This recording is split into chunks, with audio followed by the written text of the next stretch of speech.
All right, I'm giving you my top 10 rankings for the 2023 NFL draft class, the running back position.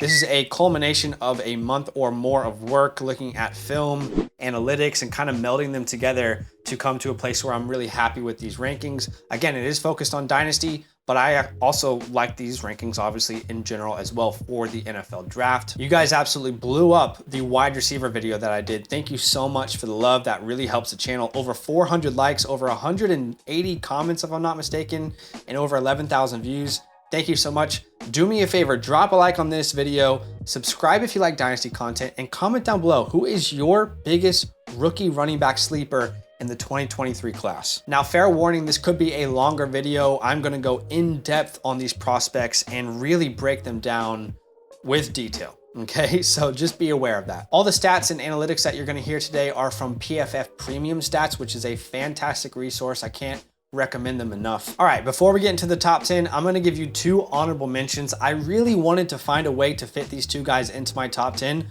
but I just couldn't. I love this running back draft class personally. I think it's really deep. You could find starters all the way in the 4th round of the NFL draft as far as draft capital goes. This is a great class, real deep, and there's some real superstars as well at the top. But two honorable mentions. First, I'm gonna talk about Chase Brown, who didn't make my top 10. I really wanted him to. I know he's a big name in the Dynasty community right now. Some people have him as high as top 5. I couldn't get there. 5'11", 205 pounds from Illinois, former 3-star recruit. Cool story. He actually transferred to play with his brother at Illinois, so they kind of played together on the same team. The good workload, he's proven to be able to handle a huge, massive workload. In fact, this year he accounted for 75.5% of Illinois' rushing yards, which is a crazy number. He's shown to be a pretty good pass catcher as well. I think he can kind of be a change of pace guy for an NFL offense. Has good speed, really good burst, can get to the edge pretty consistently. But I've heard other people say he's a strong player. He plays with strength. He's got power. I personally did not see that on film. And then I go to the analytics, and he is 7th in yards after contact with running backs this year in college football who had a minimum of 100 attempts. So he's 7th in yards after contact. I'm thinking, And then he's 4th in missed tackles forced. And I'm thinking to myself, how is that possible? I don't see that kind of player on film. This is where the context comes in, right? Chase Brown's volume was crazy this year, okay? If you look at the 600 plus running backs in college football, he had the 2nd most rushing attempts of any of those players. With that kind of volume, if you were the feature, one of the biggest features in the nation for an offense, you're gonna see some of these numbers kind of spiked up a little bit. So again, 7th in yards after contact. What I believe is a more accurate representation is yards after contact per attempt. So if you look at that number for Chase Brown, that is 2.84, which is 108th of 168 running backs in college football. Again, minimum of 100 rushing attempts. That felt like the player I was watching. Someone who didn't have very good strength. I didn't feel like he could move piles. He's not going to be your short yardage scenario, your 3rd and 1, your goal line guy. I just didn't see him being that type of player. I don't see him having any sort of 3-down workload. It's awesome to see him handle such a huge responsibility in college. I'm just personally not sure that that's going to translate to the NFL. So you talk about the lack of strength. I don't think he's a very elusive player either. I mean, he's typically taken down in the open field by most tacklers, at least the 4 games of film that I watched. I think the vision and patience, it's okay, but there are times where I think he knows what he wants to do, but the lack of explosiveness is what limits him to actually execute. And that's unfortunate, but I think he does have limitations in those areas. I look at a pro comp for him. I'm looking at Zach Moss, Devin Singletary, Boston Scott. We'll see what kind of draft capital he gets. Right now, he's projected 3rd round. That feels a little rich for me, but it could happen. And I project him to be a rotational running back. My second honorable mention is Tajay Spears out of Tulane. If you watch the USC bowl game, my guy went off. He is 5'10", 190 pounds. I couldn't find an exact age for him. You guys let me know. I know he's an older running back coming out, but as far as the things that I like, lateral explosiveness is there. It's actually kind of special. I mean, he seemingly moves laterally without losing any speed at times. Really good contact balance as well, continually bouncing off defenders in the open field. Good acceleration, good burst, good long run speed. I definitely think he can be a home run hitter, but there's also some bad there as well. The size, he's only 5'10", 190. I mean, You don't see many featured running backs in the NFL at that size. In fact, I can't name a single one that is currently a lead running back at that size. He's an older player, tore his ACL in 2021. He recovered well from it, but you have to consider that, and that might push him down people's draft boards. And then we have question marks about his receiving ability. We don't know. We don't know if he's a good receiver. We have no idea at this point because there's really not much production coming out of college. My pro comp for him, Raheem Mostert, Zonovan Knight, that's kind of my ceiling is what I'm looking at. And then as far as the floor goes, I'm looking more like a Justice Hill type player who a lot of people liked him coming out of college, but again, the size had pretty big limitations on his role. At best, he's a complimentary back. At worst, he's the third running back on an NFL team. Right now projected to go in the 7th round. Of course, that could change, but that's currently what we're looking at. All right, at number 10, how about Georgia's Kenny McIntosh? He is 6'1", 210 pounds. He will be an older running back coming out. I believe he'll be 23 years old by the time the NFL draft comes around. Former 4-star recruit, highly recruited out of high school, but could never beat out James Cook or Zamir White for a feature role, if you will. But to be fair, Georgia's not really known to be given feature roles out. I mean, they have a lot of good prospects that come through that program. Okay, let's talk about the good. The size is very intriguing to me, 6'1", 210. I mean, that's kind of a unique size profile for a running back. Pretty good versatility. This is a player that I imagine could be lined up in the slot. If he goes to a team that doesn't have a really good wide receiver room, I don't see any reason as to why at 6'1", 210 you couldn't pop him in the slot because he shows pretty good hands. He shows pretty good ability to run routes. The speed is above average. But as far as a pure running back, I think he does struggle to read the lanes that are open behind the line of scrimmage. There's not as much creativity as you'd like to see or explosiveness to kind of find the edge. So at the end of the day, this is a player that I like, but he's coming out late. He's a little bit older and he lacks any elite traits to his game. But I think he can be a really good complementary / third down running back for an NFL team. When I look at a comp right now, I don't have a good floor. I have a great ceiling, I feel. I look at a player like Rachaad White. I see a lot of similarities in their game. McIntosh might be a more natural runner than Rachaad White was, but I could see them play a similar role. Currently project him to be a third down pass catching running back who, again, can be moved all over the field. Maybe they put him in the slot. And he's projected to go in the 3rd round, which I found surprising. He's an older running back, never really featured. I don't know, it's a little bit surprising to me. I'm not sure he goes in the 3rd round, but that's what he's currently projected to be. Okay, at number 9, I think a lot of people might be upset that I have this player this low, but let me just explain for 1 second. I have Kendre Miller out of TCU. He is 6 foot, 220 pounds, 20 years old, so he's a younger player. We like to see that, and he is a 3-star recruit. Look, what's crazy about Kendre Miller is I was almost the leader of the train. I was almost the conductor September of 2022. I remember talking about this guy on our live streams on this channel, just trying to hype up his name and bring awareness. I wanted to be the conductor. But now I see people who have them in their top 3 or their top 5, and I just can't get there. I really liked him. I wanted to kind of be that dude for the community, but I just can't be for Kendre Miller. And I'll just explain. There's a couple things I really like about his game, and there's other things that I think that he is lacking. Firstly, the strength is absolutely there. This is a big, strong running back in the open field, not afraid to hit you in the mouth type of guy. Will bulldoze over multiple players in the open field. Yards after contact this year, he was 12th of 168 running backs. Again, minimum of 100 attempts. In that same category, missed tackles forced, he was 11th. So does a really good job of absorbing contact and then bouncing off from it. I think that's probably one of my favorite traits of his is his contact balance, to stay upright in the open field despite contact and gain as many yards as possible. However, I think there are some serious, genuine concerns that I see on film, specifically his athleticism. If he had the athleticism of some of the other talents in this class, I could easily see him being a top 3 running back, but I don't see a special athlete.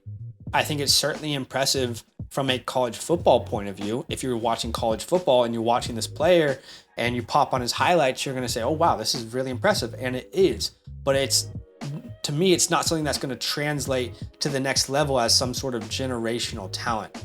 I don't love the lateral quickness. I don't love the burst. It's okay, but it's not something that separates him from the rest of the class. I can say the same about his speed. I don't personally see home run speed. I see good speed. I don't see any sort of elite speed. And there are still some question marks for me as far as his ability to be a pass catcher, because the all 22 film that I'm watching, if they're in scenarios where it's clearly you need to pass the ball, he was subbed out for their senior running back, who his name really escapes me at this moment.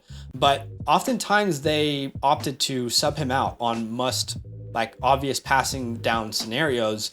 So it's a little bit inconclusive with as far as what he can do as a pass catcher. There's always going to be inconclusive parts of prospects, but I like him. I think he has a really well-rounded game. I think he can be a starter in the NFL. Someone in a rotation, first and second down work, can absolutely handle the goal line work in short yardage scenarios. But again, I just don't see some sort of generational talent like others. I see a pathway for him to being very fantasy relevant. And I'll tell you a little bit about my pro comp here, which is Chris Carson. That's my pro comp. And I could see a similar pathway to relevancy. Chris Carson was a very late pick in the NFL draft. And as of right now, we don't have much steam for Kendre Miller in the draft analyst community. I mean, right now, I think he's projected to be a 5th round pick. If he's a 5th round pick, I feel pretty confident that all those people who love him right now as a top 3 guy would no longer keep him there. Now that can absolutely change because there is so much time from now until the NFL draft. But again, Chris Carson, I see similarities in their game. And if Kendre Miller goes to, let's say, OTAs, if he goes to rookie minicamp on an NFL team, he will definitely flash and he will have a chance to work his way into a rotation. My floor for him is Kerryon Johnson, Ronald Jones. I think he plays bigger than those players. He is bigger than those guys. But as far as those players being really exciting in college, but just didn't really have elite traits to make them stand out at the next level. Again, I wanted to be the Kendre Miller guy. I wanted to be that for everyone, but I couldn't be this year. And the hype has gotten a little bit out of control for my liking. All right, at number 8, let's talk about Tank Bigsby out of Auburn. Some people might be frustrated I don't have him higher than this. At one point, we were talking about Tank Bigsby and Bijan Robinson as the guys in this class. But let's talk about it a little bit. Out of Auburn, he is 6 foot, 213. He plays much more physical than 213. Coming out as a junior, 4-star recruit, 21 years old. So he was a huge name coming out of high school, a very highly anticipated recruit. He is a difficult player for me to really put my thumb on just yet because there's a lot of inconsistencies on film. I feel like there are certain plays where I'll watch and I'll say to myself, dang, that looks like the 3rd best running back in this class. That looks like a special player. And then the very next play, it just looks like just a guy, a jag. Like, what is going on? Where did the burst go? Where did the explosiveness go? Where did the strength go? I don't understand the inconsistencies. I don't want to say he runs with emotion, but it feels like he plays at a different level at different times in the game, and that's a little bit concerning for me. I certainly liked his film more this year than I liked it last year, so that is good news, even though he had a worse year. But evaluating film, there's a couple things I like and a couple things I'm concerned about. First, this is a big, powerful bulldozer type running back. Great strength, great break tackle ability, can easily bounce off defenders, especially arm tackles. I noticed if you're trying to arm tackle this guy, it's over. The way I try and compare it, if you guys have played Call of Duty before or a first person shooter, you know how you can turn off vibration, you can turn off the force feedback and it improves your game. That's what Tank Bigsby does in the open field with arm tackles. Like, he doesn't even notice that the arm tackles are there. It doesn't have any impact on him at all. He has the hacks turned on in that area. Pretty good with yards after the contact, 17th of 168 running backs with 100 attempts in that same zone, 4.16 yards after contact per attempt, which is 12th. And he forced 60 missed tackles, which is 21st of 168 running backs, again with 100 minimum attempts. I like the size. I like the frame of 6 foot 215. You could see him being, with that frame, a workhorse running back. However, there are some genuine concerns.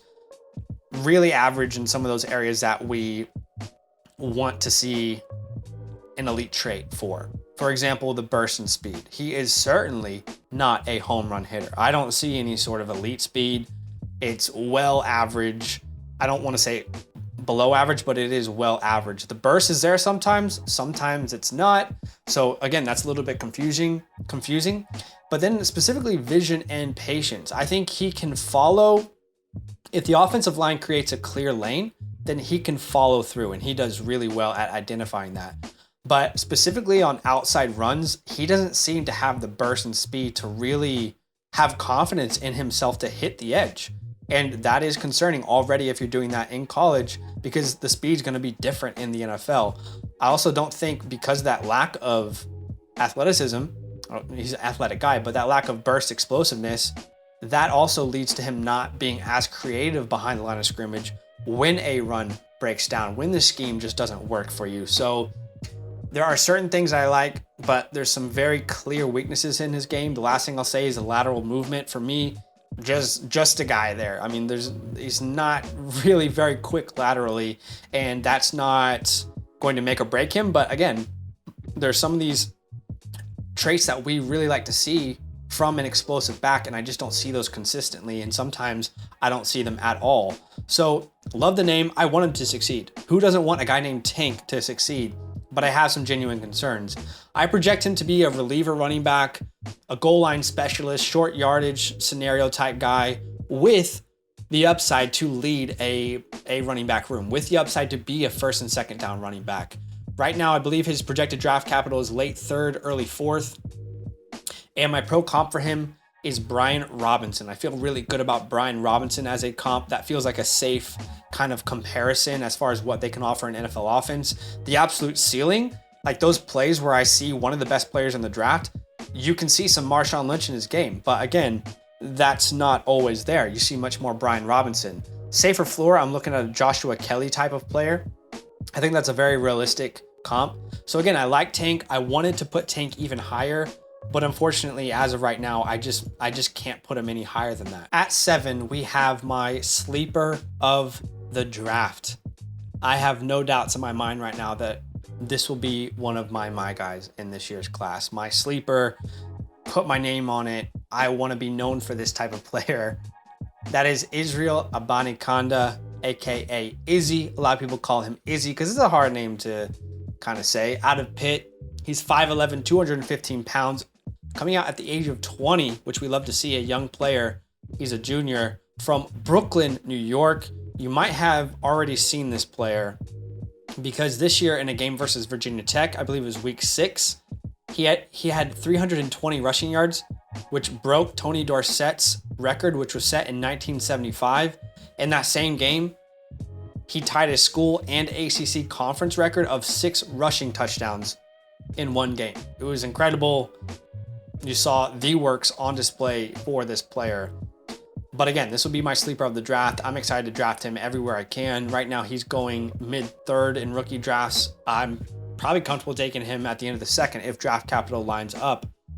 But let's talk about the good for this player. Firstly, the speed and acceleration. I mean, we could see a 4.35 type of 40 for Izzy. He might be, I'm not saying he absolutely is, but he may be the second fastest running back in this year's class behind one Devin Akane, who is just, that dude's just out of this world type of speed.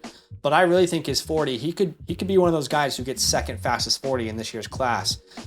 Really special short area quickness and burst. I mean, it causes problems for defenders in the open field. You got that combination of speed, acceleration, burst, explosiveness, lateral movement. It is there for Izzy. And he's also a very good pass catcher, which you'd love to see that when you're projecting a potential 3-down running back.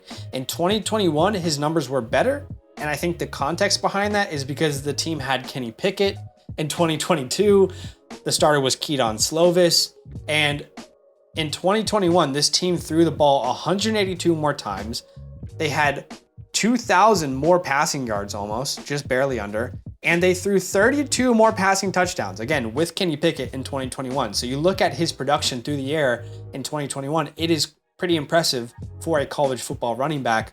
And some might say, well, he took a little bit of a decline this year. I think the context is really important. And he's, in my opinion, proven to be a very good pass catcher out of the backfield This is a type of player, if you put him in space, it is dangerous. I can imagine NFL offenses scheming up those screenplays for him, kind of like the Dalvin Cook signature screenplay to the right. And then he's just an open field and it's a problem. The speed is just different. And this is also a very young player coming out, which we like. There's not a lot of mileage and usage on his legs. Look at some of the other running backs in this class. Bijan, Zach Charbonnet, Tank Bigsby, Sean Tucker, all these players have over 530 attempts in their career. Meanwhile, Izzy is only at 390. So he's a young player, not much mileage on that, and I'm sure NFL teams are going to love that. Struggled a little bit in the trenches. The strength wasn't exactly where you wanted it to be for the size, and I think that's why I couldn't put him any higher than this. Good contact balance, but doesn't necessarily have that power. I don't think he's going to move many piles or be that short down guy. I think he has the ability to be a goal line running back, but again, sometimes I get a little bit concerned if they don't just sub him out for a specialist. Yards after the contact, he was 38th for running backs who had at least 100 attempts, and yards after contact per attempt was only 2.67, which is a pretty low number. We don't like to see that. At times he relies on the speed a little bit too much, and that is concerning. As far as pro comps go, I really like Raheem Mostert as a pro comp when it comes to their running style. One cut, and then you turn on the speed up the field type of player. I see a little bit of Cam Akers in his game, and then my floor would be a Tevin Coleman type player. I project him to be a rotational player, that's his floor, with the potential to be a starting running back in the NFL. Of course, just the potential, we'll see. Currently projected to be a 4th round pick. I imagine this is a player come combine. I think he can shoot up to early 3rd, if not before that. I mean, these teams are going to fall in love with the type of speed and explosiveness that Izzy brings them. So I'm a huge fan of his. I'm going to stamp my name on him and draft him everywhere I can. Okay, at number 6, this is a huge hype name where you see some people say he's the 2nd best in the class. Some people are really low on him, but most people are obsessed with him. I'm kind of in the middle. Again, kind of in the middle here. I see the upside, but I have some concerns. That is Devin Achane out of Texas A&M. He is 5'9", 185 pounds. I feel like he's 185 pounds soaking wet. We'll see what the combine tells us. 21 years old, former 4-star recruit. And when you talk about elite speed, I think people throw around the word elite too much. This is one of those rare scenarios where you absolutely can use the word elite speed. The fastest player, I believe, in college football today.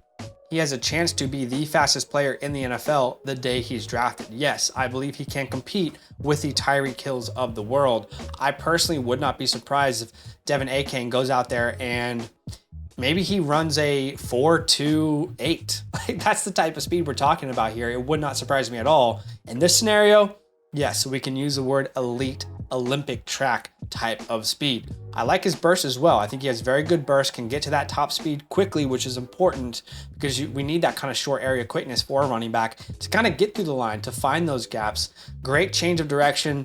The type of player that you would call a stop start on a dime type of guy, and a very good pass catcher, which is why I have a lot of hope for him in Dynasty because of your PPR formats where you're going to catch a lot of passes. He is going to be a matchup nightmare out of the backfield for linebackers and safeties in the NFL. This year, snaps were running a receiving route. He had 299 of those, meaning 48% of his total snaps, he was running a route, which is crazy. And as far as snaps where running a receiving route, 299, that is 5th in the nation of 168 running backs who had a minimum of 100 attempts. So you can see pretty clearly a formula for this player to be a dangerous weapon in the NFL. Now, the size is a serious concern because there are not many examples of a player with his size being truly dominant in the NFL, right? 5'9", 185 pounds. I'm not sure he's 185. And a lot of people are out there saying, well, he can put on 10 pounds before we get to the combine. Do we want him to do that? Are we sure that we want him to add size? Because his greatest strength is his speed. I just don't know if you're going to sacrifice one or the other. So it's a difficult place to be in. It is just a weakness. And part of that size concern also comes with strength concerns. In between the tackles, it's really not very good. There's not a lot of strength here. No ability pretty much at all to move a pile when it comes down to it. In fact, 2 of the 4 games I watched this year, he had on the goal line, the 3-yard line to get into the end zone, 3 yards left. And he had 2 attempts in a row in both of those games, and he wasn't able to punch it in. So that's a little bit concerning. He's probably a player who gets subbed out on goal line scenarios, no matter how electric he can be. And that's got to be a little bit concerning no matter who you are. And I'm also concerned about his pass blocking. Now, there's times where he flashes good pass blocking, but it's difficult to trust him right now at that size. And he also has a little bit of an issue reading blitzes. So he's put his team in a bad spot a couple times. And versus NFL defensive tackles and edge rushers, I don't think you want this guy blocking for your franchise quarterback. And if we envision him, which is what I envision him being, like an elite 3rd down running back, this kind of weapon that you can put all over the field and hopefully on 3rd downs, how do you trust him on 3rd downs as a pass blocker? And if the entire NFL knows he's not good as a pass blocker, will everyone already know that he's going to be running a route? Will that make it easier for defenses to identify what you're doing when he's on the field? It's tough for me to imagine exactly what his upside is or what his role will be. Again, I project it to be an elite 3rd down running back, this kind of weapon, and not even just elite. I think he can be one of the best ever 3rd down running backs. My ceiling for him is like the Darren Sproles, Tariq Cohen's of the world. The floor is much lower. And I think it's a possibility. That's why I'm concerned. How about 2 guys out of Oregon who had that kind of freak speed and they were undersized? LaMichael James, DeAnthony Thomas. Y'all remember those guys? Obviously, a little bit different with their weight, but you can see some of those concerns as well in their game, and it didn't ultimately work out for them. But again, I really like this player. I think there's a chance he becomes a weapon on a team a la Tony Pollard, but with more speed, less physicality. Currently projected to go in the 3rd round. I think he'll go in the 2nd. When it comes to the combine and he shows off that speed, there's no way James Cook is a 2nd round pick and Devin Achane is not a 2nd round pick. I mean, come on. So with the capital, some people might take him even higher. I just don't know exactly what to do. And because of the concerns with the floor, I think it's a risky pick to take him any higher than this. That's just my personal opinion. A lot of other players I like a little bit more. The next running back is not my 5th, but he is tied for my 4th running back. That's right, in my scouting grades, 2 players tied. So here we are. This is my tied number 4, but if I had to choose, I would put him as 4B. But again, they are tied. We're talking about Sean Tucker out of Syracuse. He is 5'10", 205 pounds. That's been a big controversial point for Sean Tucker right now because ESPN, all these other sites, PFF have him at 205. I believe Syracuse has him at 210. Look, we will find out at the combine. We won't need to guess anymore exactly what it is. 21 years old.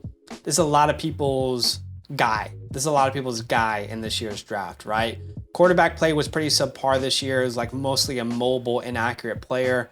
So that could have made it a little bit more difficult on Tucker because the yards per attempt and the efficiency was not exactly where you would want it to be for a player that everyone is kind of obsessed with. But I do like Sean Tucker. I want to know what the NFL thinks of Sean Tucker.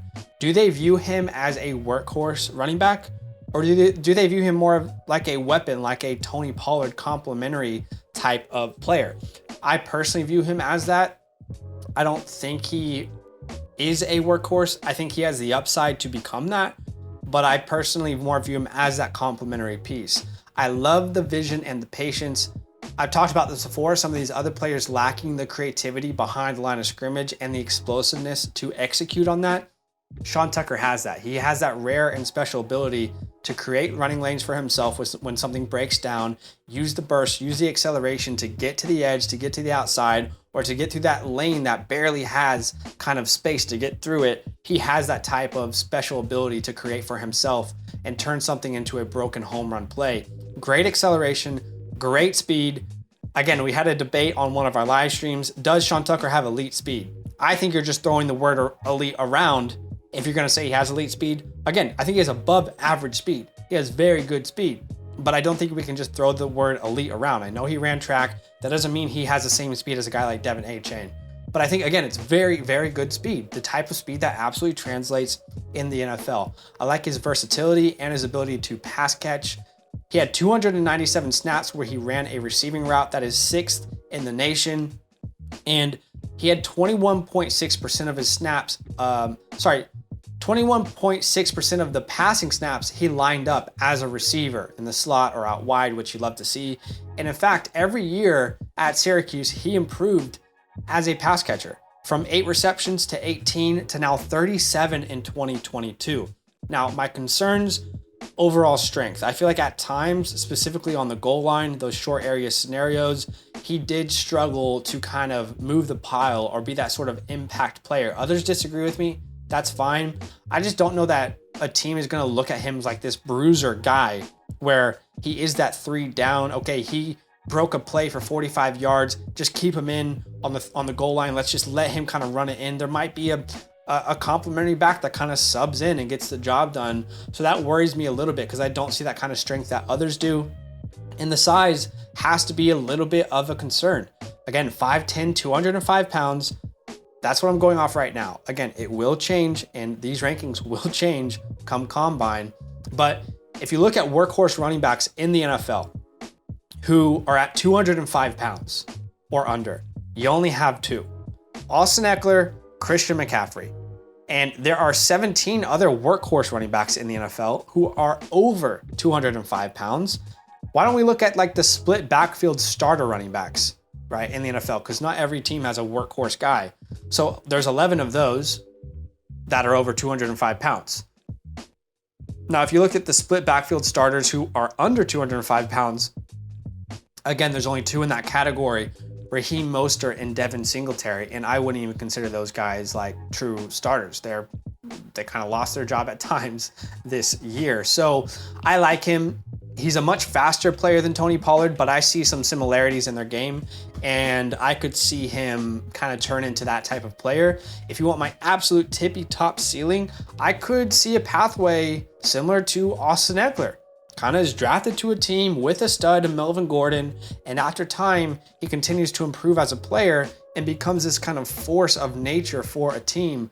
The floor is much lower. I'm talking Ronald Jones, Antonio Gibson type of role for him.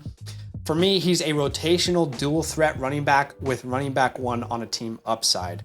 Currently, he's projected to go in the 3rd round. Actually, sorry, it's the 4th.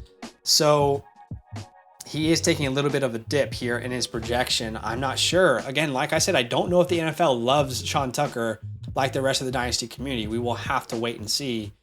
But draft capital will be important because that will tell us what the NFL thinks about a player like this. I like him. Can't have him any higher than this, although I know that other people do. Tied at number 4 in my rankings would be Zach Evans. So he would be my 4A, Tucker would be my 4B. This is a name that is talked about a lot right now in the community. Some hate him and they don't even have him in like their top 10. Others love him and they think he's the RB2. He's currently my RB4A, right? I really like Zach Evans. I'm a big fan of his game. 6 foot, 215 pounds. Just quickly, be careful what you trust on Twitter, because I saw last week this misinformation being spread about Zach Evans on Twitter that he was 190 pounds. I mean, you go to PFF, you go to ESPN, he's 215 on both of those sites. You go to Ole Miss's website where he plays, he's listed at 215 pounds. I don't know why that misinformation is being spread. Again, I think he is one of those names right now where it's really fun to be on the side that doesn't like Zach Evans. Like, oh yeah, you have Zach Evans love too. Same here, man. I could be wrong, but I think in the community, people just like to be down on this player right now. But similar to Tank Bigsby, highly, highly talked about recruit, 5-star recruit from Houston, Texas. Transferred from TCU to Ole Miss for the 2022 season. I love his TCU film personally, averaging 6.9 yards per carry in his career. Insane type of efficiency. Knee and hip injuries really hurt him this year, so that's why the numbers aren't there that a lot of people want to see.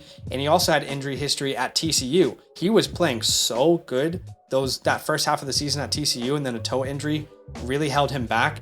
I think if he was healthy in one of those seasons, I feel like more people would be in, kind of like I am on Zach Evans, but He's a little bit of an enigma to me because I love the TCU film.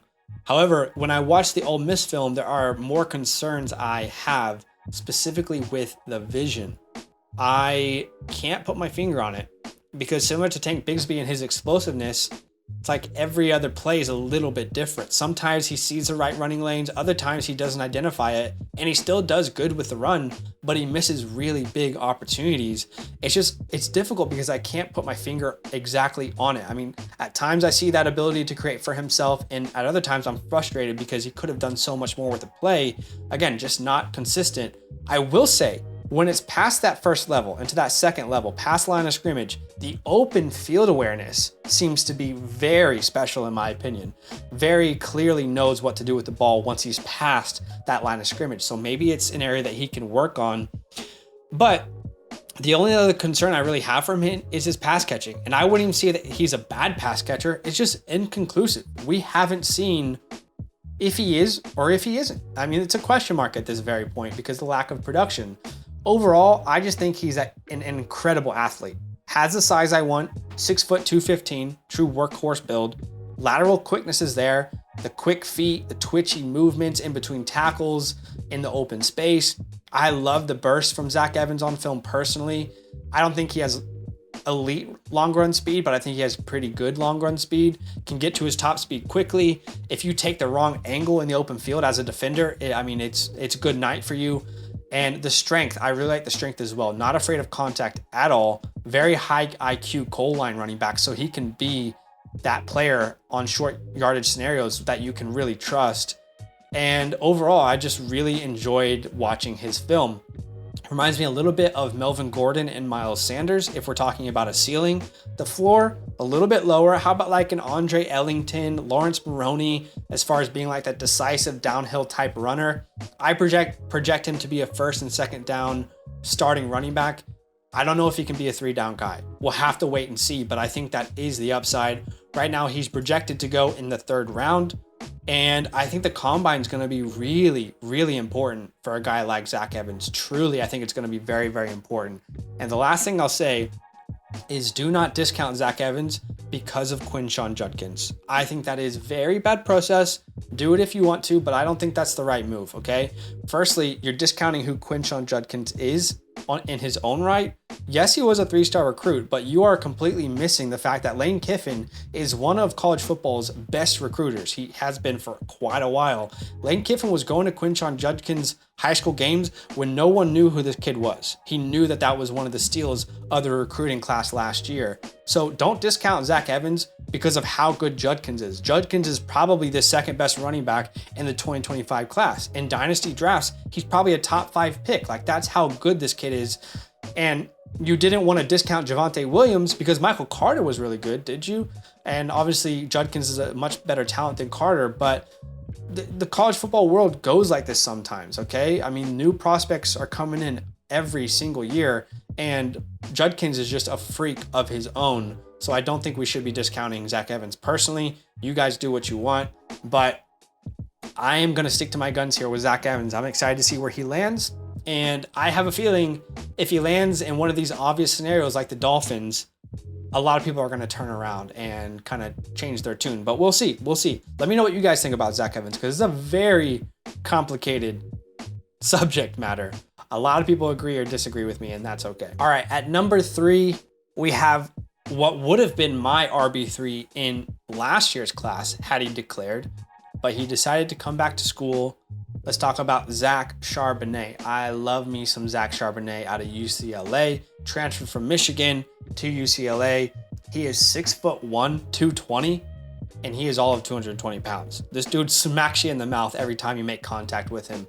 22 years old, so a little bit older coming out. We don't love that. Former 4-star recruit.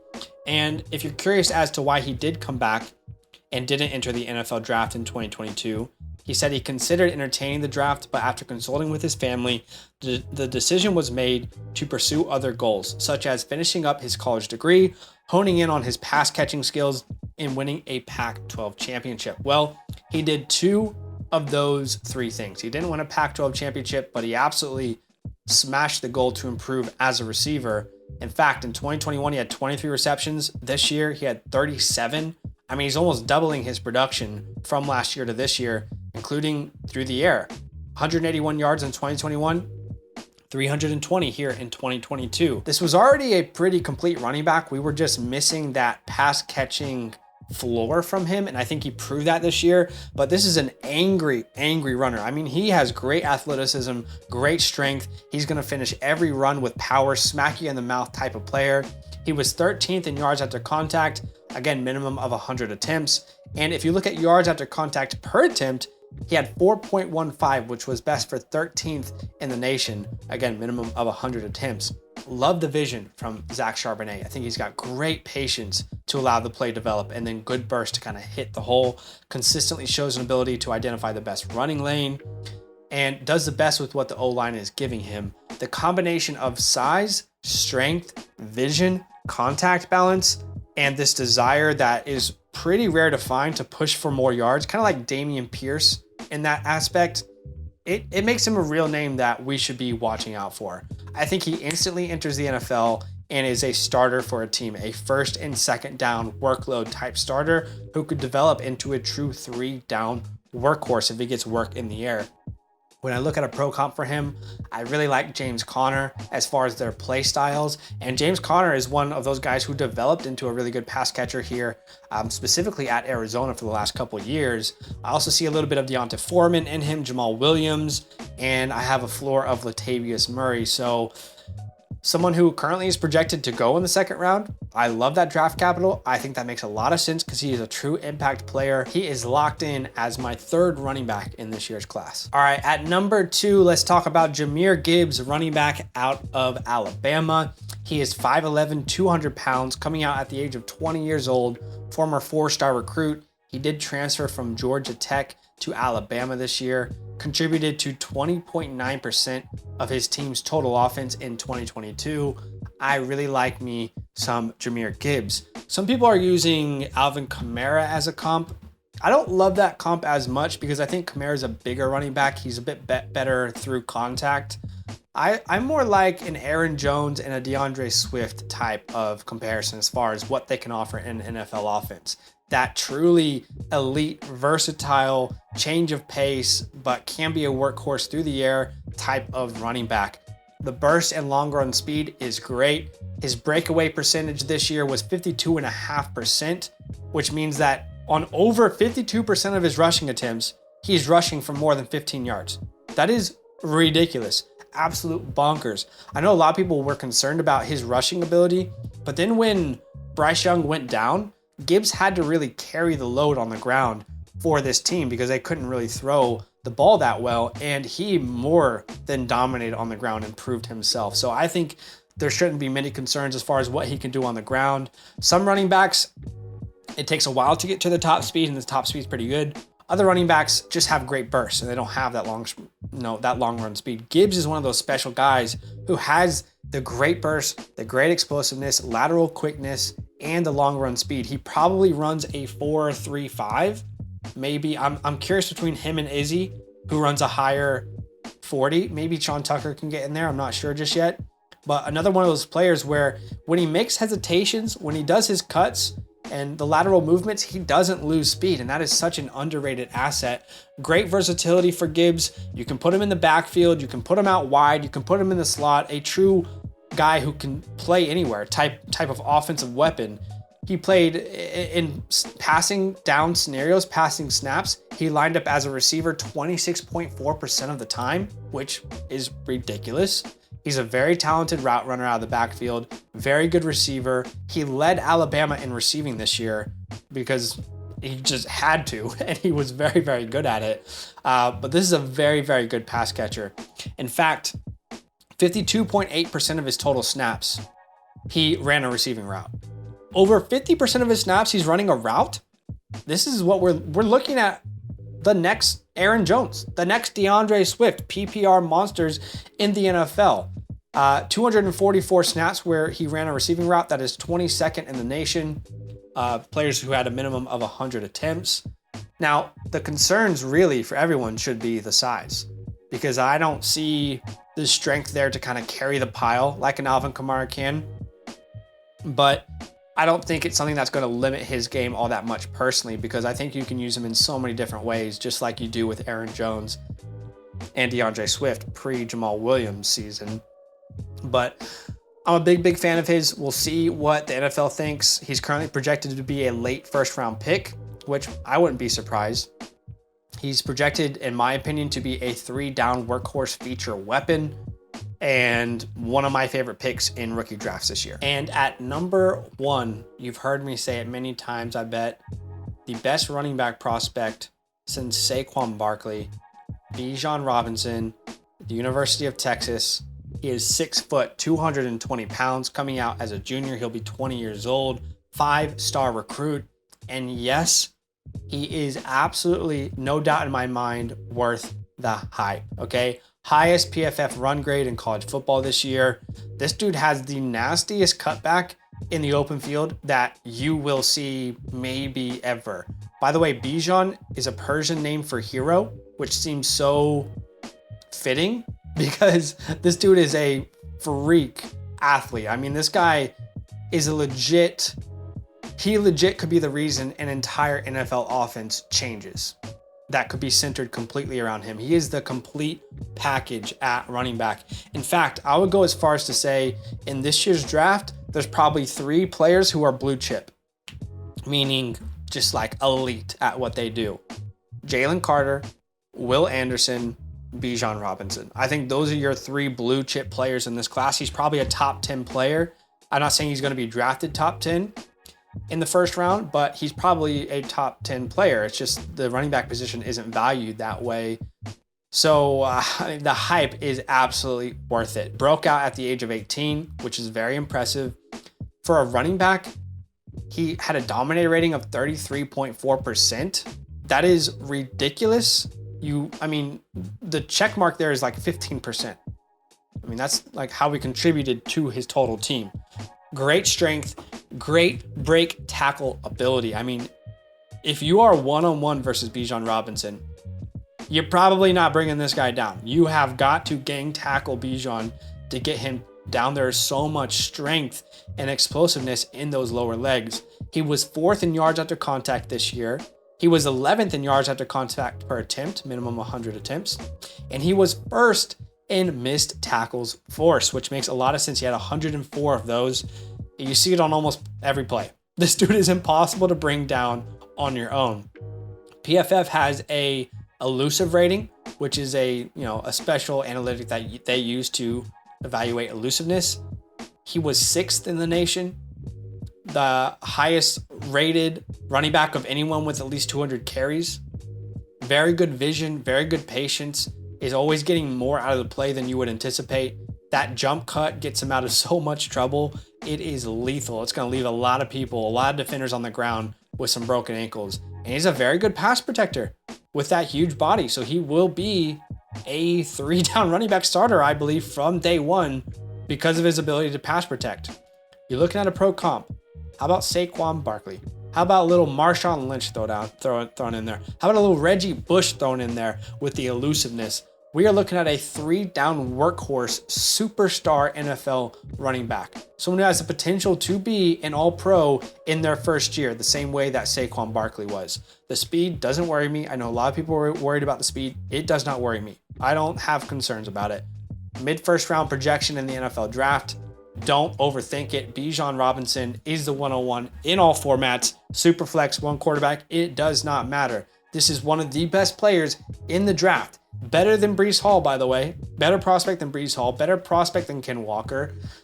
This dude's a freak. He will be the RB1 in Dynasty day 1. He already is the RB1 in Dynasty. Don't overthink it. Okay, that's it for my top 10 list. Why don't you comment down below? Tell me things that you like. Tell me things that you dislike.